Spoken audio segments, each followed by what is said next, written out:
Hey, I'm going to try and show how to model this little firefly jar. It's battery powered, and I wanted to do, this is translucent filament, and the idea was it would glow in the dark after the firefly lights are off. This is a super bright one, but basically it's the typical IKEA battery pack. And I wanted it to be round, and it turns out when you do luminescent, all these holes don't really work well. I thought it would be cool, so we just decided to do this rounded one.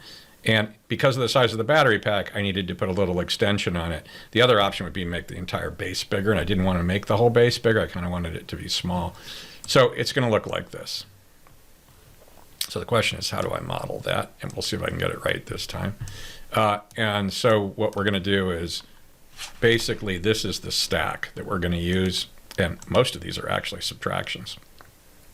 Like half and half. What do we got? 6. Yeah, it's mostly subtractions here.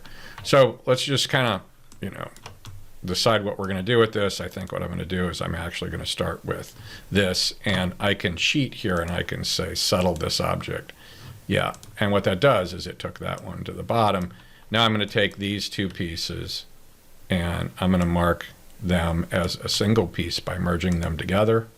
There's a reason for that here. So now it's one piece, and now I'm going to take, right, what I needed for this, I need the place for the battery holder. So we're going to make this the battery box holder. Oop, wrong one. And what I do is I take this battery box and we shove it in until it disappears. So now we have a hole in the middle. Well, we don't have it yet, but when I do a subtraction, we're going to end up with a hole in the middle. And then we're going to expose the hole by slicing the back of this. So I subtract. And now we decide we're going to do a split, and we set that to be 90 degrees.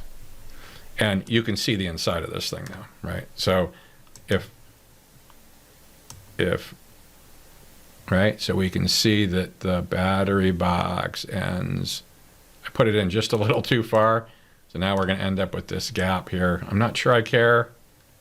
Dang it. You know what? Let's just go with it for this demo. So you got to be a little, I just kind of winged this when I did it. Let me minus 24. Nope, let's do minus 24.5. Oop. Minus 24.5. You know what? Minus 24.7. Oh. Minus 24.6. Let's do minus 24.7 because I'm trying to tweak this in front of people, and that's dumb. Yeah, let's just, you know what, we'll just, whatever. Yeah, you know what, we're just going to leave it, okay? And then what I'm going to do is I'm going to say kill it. And so now we have a little clip mark here. I don't think it's a big deal. So now what do we want to do? So if we look at the way this works, right? So the base is built. We got a place for the battery pack. We need a place to put this thing in here with the threads, because this is where the bar jar is going to go in. So let's just take this thing and settle this right here, right? And actually it'll kind of do the settling for you. And what we're going to do is we're going to do a subtract. So if you look now, we can see that we got a place to put this piece. So let's do that. We're just going to drag this thing down and drop it in. Okay. So now we need a way to get the wires from the jar above down into this to this battery thing. So let's zoom out. We're going to take this thing and we're going to drop it in, and you can see that it has dropped into the battery compartment, right? And we're going to make this a negative. And if we make this a negative, so now we have a unit with threads in it, and we have, it'll look pretty, and we have enough all material all the way around that this front should be the same for the two halves of this. And we have a little bit of a curvy piece on the back here, and we have space for a battery pack. And really, we're done.